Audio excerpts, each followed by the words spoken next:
कल जो हुआ उसे अगर आप सिर्फ एक डिप्लोमेटिक हेडलाइन समझ रहे हैं तो आप पूरी पिक्चर मिस कर रहे हैं। कल यूएई की लगभग पूरी पॉलिटिकल लीडरशिप सिर्फ 2 घंटे के लिए इंडिया में थी। 2 घंटे, और इन 2 घंटों के अंदर जो अग्रीमेंट्स में जो अंडरस्टैंडिंग्स बनी, यूएई इंडिया के पॉलिटिकल और इकोनॉमिक रिलेशनशिप को लेकर जो कमिट किया गया, जो स्ट्रेटेजिक सिग्नल्स गए, वो नॉर्मली महीनों की डिप्लोमेसी में हुआ करते हैं। इसे कहते हैं कॉम्प्रेस्ड जियोपॉलिटिक्स। ये यूएई की कैबिनेट और पॉलिटिकल लीडरशिप का कोई कर्सी विजिट तो नहीं था। ये इंडिया यूएई फ्रेंडशिप स्ट्रांग है वाली कोई फोटो ऑप भी नहीं था। ये एक इमरजेंसी अलाइनमेंट था। और ये अलाइनमेंट सिर्फ इंडिया और यूएई के बीच का नहीं है, इसके पीछे पूरा वेस्ट एशिया का पावर शिफ्ट है। Saudi Arabia, Pakistan, Turkey, Israel, सब इस स्टोरी के इनविजिबल कैरेक्टर्स हैं। और इस कहानी का सबसे बड़ा सवाल ये नहीं है कि यूएई इंडिया के इतना करीब क्यों आ रहा है।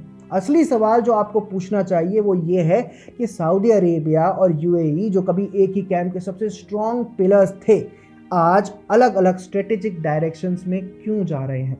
इस सवाल का जवाब सिंपल बिल्कुल नहीं है, और ये जवाब पर्सनल राइवलरी या ईगो क्लैश से कहीं ज़्यादा गहरा है। इसके लिए हमें पहले समझना पड़ेगा कि सऊदी और यूएई का रिश्ता था क्या। गल्फ कोऑपरेशन काउंसिल को लोग अक्सर एक इकोनॉमिक ग्रुप समझ लेते हैं, लेकिन असल में जीसीसी एक इमोशनल और सिक्योरिटी बेस्ड स्ट्रक्चर था। और इस स्ट्रक्चर का सेंटर हमेशा से सऊदी अरेबिया रहा है, आज भी है। सऊदी अरेबिया गल्फ का बड़ा भाई है, पॉपुलेशन में, टेरिटरी में, मिलिट्री डेप्थ में, और सबसे इंपॉर्टेंट स्ट्रेटेजिक रिस्पॉन्सिबिलिटीज में भी। जब कुवैत इन्वेड हुआ था तो सऊदी खड़ा था। जब बहरीन में ईरानियन इंटरफेरेंस का खतरा बढ़ा, सऊदी ने गल्फ शील्ड फोर्सेस भेजी।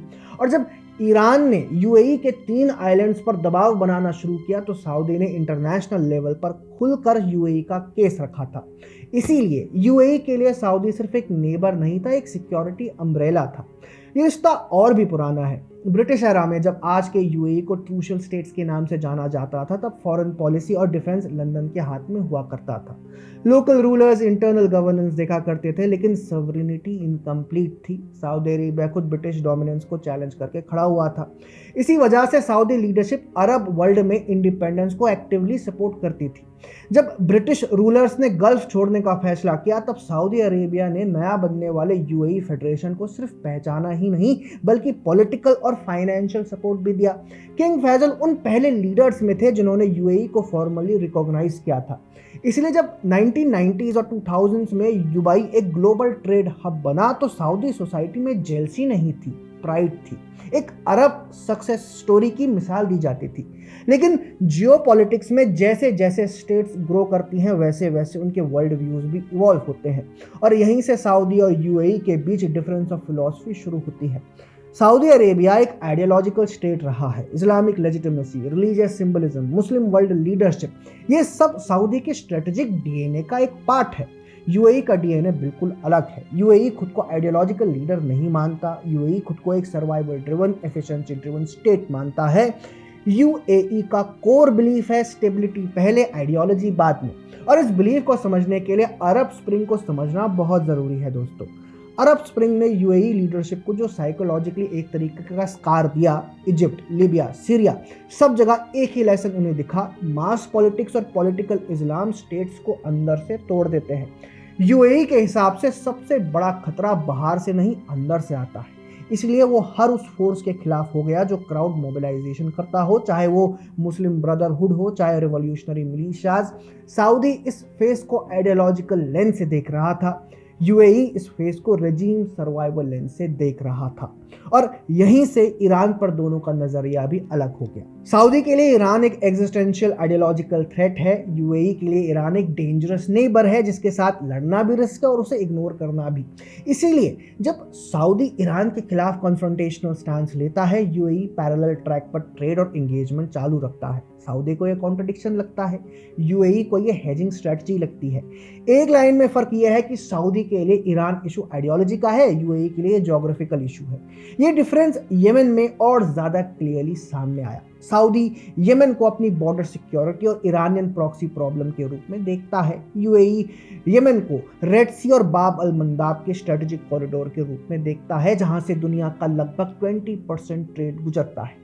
सऊदी के लिए यमन एक देश है। यूएई के लिए यमन एक चोक पॉइंट है। इसीलिए जब सऊदी कोएलिशन यमेनी यूनिटी रिस्टोर करना चाहता था, यूएई पैरेलल लोकल एक्टर्स को सपोर्ट करता गया ताकि पोर्ट्स और शिपिंग लाइंस पर कंट्रोल रहे। For Saudi this was a betrayal, लेकिन यूएई की नज़र में ये कंटेनमेंट स्ट्रेटजी थी। यहाँ से दोनों के बीच में ट्रस्ट धीरे धीरे कम होता गया। फिर आते हैं अब्राहम अकॉर्ड्स का फेज, जब यूएई ने इजराइल के साथ रिलेशंस नॉर्मलाइज करना शुरू किया। सऊदी ने इजराइल के साथ यूएई के नॉर्मलाइजेशन को पब्लिकली अपोज तो नहीं किया, लेकिन सऊदी के लिए एक ऑप्शनल डिप्लोमेटिक स्टेप की तरह था। यूएई के लिए एक इंश्योरेंस पॉलिसी थी। दोस्तों, यहाँ पे यूएई का जो हमें पर्सपेक्टिव है वो समझना होगा। यूएई छोटा देश है, उसके आसपास सऊदी जैसा हैवीवेट है, ईरान जैसा एग्रेसिव नेबर है, इजराइल के साथ जो अलाइनमेंट है उसका मतलब ये है कि एडवांस्ड डिफेंस टेक मिलेगा, साइबर सिक्योरिटी, इंटेलिजेंस और फिर वॉशिंगटन लेवरेज भी मिलेगा। सऊदी के पास डेप्थ है, यूएई के पास सिर्फ डिटरेंस इंश्योरेंस, और यहीं से यूएई को लगा कि वो अपनी इंडिपेंडेंट स्ट्रेटेजिक आइडेंटिटी बना सकता है, या उन्हें बनानी चाहिए, वो भी बिना सऊदी के शैडो के। लेकिन यहीं पर यूएई का मिस कैलकुलेशन शुरू होता है। सूडान में आरएसएफ मिलिशिया पर जीनोसाइड के एलिगेशंस आए और उनके पीछे यूएई के प्रॉक्सी लिंक्स के नाम आए। ग्लोबल प्रेशर फिर बढ़ता गया। अबू धाबी के अंदर पैरानोया ग्रो हुआ। यूएई के कुछ सर्कल्स को लगने लगा कि सऊदी वॉशिंगटन में उनके खिलाफ लॉबिंग कर रहा है। अब ये सच था या सच नहीं था हमें तो नहीं पता, लेकिन जियोपॉलिटिक्स में गलत परसेप्शन भी डिसीजंस ड्राइव करता है। फिर आया एक ब्रेकिंग पॉइंट। जीसीसी समिट के समय यमन के हद्रमौत रीजन में यूएई बैक्ड एचटीसी के थ्रू टेरिटोरियल ग्रैब का एक अटेम्प्ट हुआ। ये बड़ी चीज थी, सो सऊदी हैड टू रिस्पॉन्ड। उन्होंने क्लियर रेड लाइन खींच दी, 72 घंटे का अल्टीमेटम दिया। यूएई बैक्ड प्रॉक्सीज ने कंप्लाई नहीं किया और फिर सऊदी ने पहली बार खुलकर एक्शन लिया। मुकाला पोर्ट पर यूएई वेपन्स डिस्ट्रॉय हुए, एचटीसी स्ट्रक्चर पूरा खत्म कर दिया गया, वो भी सिर्फ 5 दिन में। दोस्तों, 10 साल का प्रोजेक्ट 5 दिन में खत्म, बिना एम्बार्गो, बिना बॉयकॉट। सऊदी ने बस अपना प्रोटेक्टिव कवर हटा दिया और तब मिडिल ईस्ट ने समझा सऊदी अब रेस्ट्रेंट मोड से निकल चुका है। फिर इसी बैकड्रॉप में पाकिस्तान और सऊदी का डिफेंस पैक्ट आता है। इस्लामिक नेटो का आइडिया फिर से सरफेस पर आता है। पाकिस्तान, सऊदी, टर्की एक साथ। पाकिस्तान आर्मी का तो पुराना ख्वाब है उम्मा का प्रोटेक्टर बनने का। For example, Rahil Sharif Pakistani army के फॉर्मर चीफ अभी भी Saudi Arabia backed Islamic anti terror army के कमांडर इन चीफ है। तो सऊदी के साथ डिफेंस पैक्ट से इधर पाकिस्तान वापस बड़ा प्लेयर बनने का ख्वाब देखता है और इसी मोमेंट पर इंडिया क्वाइटली मूव करता है। India UAE strategic defence pact और इजराइल दोनों के ही साथ काफ़ी क्लोज है। तो कयास लगाए जा रहे हैं कि इस्लामिक नेटो को काउंटर करने के लिए 3 कमर कस रहे हैं और यूएई को इंडिया पर ट्रस्ट हमेशा से रहा है। और इसी ट्रस्ट का सबसे अंडर द रेडार एग्जाम्पल था प्रिंसेस लतीफ़ा का एपिसोड। क्या आपको पता है? जिन्हें नहीं पता उनके लिए बता दूं कि जब 2018 में दुबई के रॉयल हाउस होल्ड से जुड़ी ये कहानी सामने आई कि शेख लतीफ़ा बिन मोहम्मद अल मखदूम, दुबई के रूलर शेख मोहम्मद बिन रशीद अल मखदूम की बेटी देश से भाग गई थी, तो ये सिर्फ एक पर्सनल एस्केप स्टोरी नहीं रही थी, ये एक फुल ब्लोन डिप्लोमेटिक क्राइसिस बन सकती थी या बन गया था, शायद बन सकता था। मीडिया सेंसेशनलिज्म से पहले पॉलिटिक्स ने काम किया और यहाँ पर एक बात क्लियरली दिखाई दी, यूएई को किसी स्लोगन बेस्ड एलाई की नहीं, एक रिस्पॉन्सिबल डिस्क्रीट पावर की उस समय ज़रूरत थी। इंडियन नेवी क्वाइटली इन्वॉल्व हुई बिना किसी हंगामे के, बिना किसी पब्लिक स्टेटमेंट के, बिना किसी प्रेशर पॉलिटिक्स के, और इंडिया ने प्रिंसेस को वापस उसके देश लौटा दिया। ना इंडिया ने कोई मॉरल लेक्चर दिया, ना ह्यूमन राइट्स का कोई बहाना बनाया, ना यूएई को एम्बैरेस किया। क्राइसिस को मैनेज किया गया, हेडलाइन नहीं बनाया गया। वेस्ट एशियन डिप्लोमेसी में ये कोई छोटी बात नहीं है। आज मिडिल ईस्ट 2 फिलॉसफीज के बीच खड़ा है। सऊदी का world view order through hierarchy, UAE का world view stability through control. एक नया मिडिल ईस्ट शेप ले रहा है दोस्तों, जहां स्लोगन्स नहीं, स्टेबिलिटी मैटर करती है।